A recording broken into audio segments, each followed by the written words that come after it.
Kantor Perwakilan Bank Indonesia BI Bali menilai resesi kali ini berbeda dengan kontraksi ekonomi yang dihadapi Bali sebelumnya.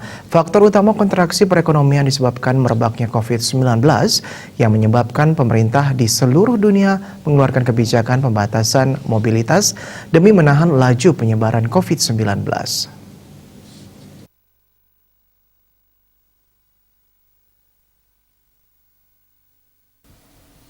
Menurut Kepala KPW BI Bali Trisno Nugroho, pembatasan mobilitas ini tentunya berdampak signifikan terhadap kinerja perekonomian sebagaimana yang terlihat pada triwulan 2 2020, baik perekonomian global, nasional maupun di Bali mengalami kontraksi.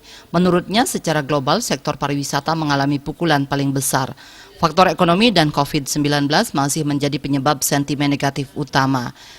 Penerbangan mendapatkan sentimen negatif tertinggi di antara pendukung pariwisata lainnya. Keseluruhan hal tersebut berdampak pada confidence level untuk berwisata yang masih rendah bahkan ke negara yang penanganan COVID-19 cukup baik. Bagi Bali yang perekonomiannya ditopang sektor pariwisata, menurut Trisno hal ini menyebabkan Bali menjadi provinsi yang mengalami kontraksi perekonomian terdalam dibandingkan provinsi lainnya di Indonesia. Namun ia menekankan masyarakat tidak boleh menyerah pada kondisi ini. Beberapa hal penting dalam strategi untuk bertahan dan strategi pemulihan harus dilakukan. Survival strategi tersebut diantaranya disiplin terhadap protokol kesehatan. Kunci dari pemulihan perekonomian adalah terkendalinya COVID-19. Selanjutnya tetap menjaga citra positif Bali dan menjaga komunikasi dengan konsumen. Citra Bali sebagai destinasi utama pariwisata dunia maupun domestik merupakan modal bagi pelaku usaha untuk bangkit kembali.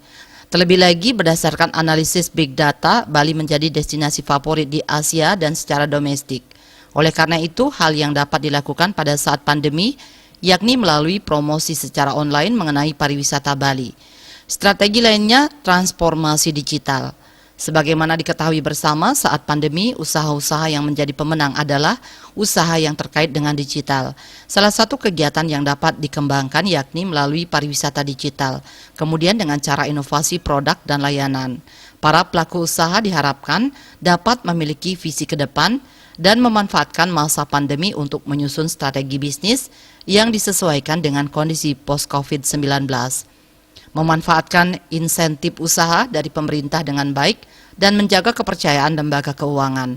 Dari sisi pemerintah pun diakui telah dikeluarkan sejumlah program pengendalian COVID-19 dan program pemulihan ekonomi untuk mendorong sisi supply maupun sisi demand, termasuk di dalamnya upaya mendorong UMKM. Pelaku usaha diharapkan dapat memanfaatkan fasilitas dimaksud secara optimal, efektif, dan efisien bagi perkembangan usahanya. Strategi lainnya dengan menunjukkan kepedulian pada lingkungan. Hal ini dapat dilakukan melalui sinergi dengan pemerintah dan mendukung program penanganan COVID-19 pemerintah, serta meminimalisir pengurangan pegawainya. Tidak terkecuali menjaga optimisme seiring progres riset vaksin yang cukup baik dan prediksi membaiknya perekonomian di tahun 2021. IMF memprediksikan perekonomian global akan tumbuh 5,4% YoY pada tahun 2021. Kondisi perekonomian 2020 diperkirakan menurun dibandingkan tahun 2019.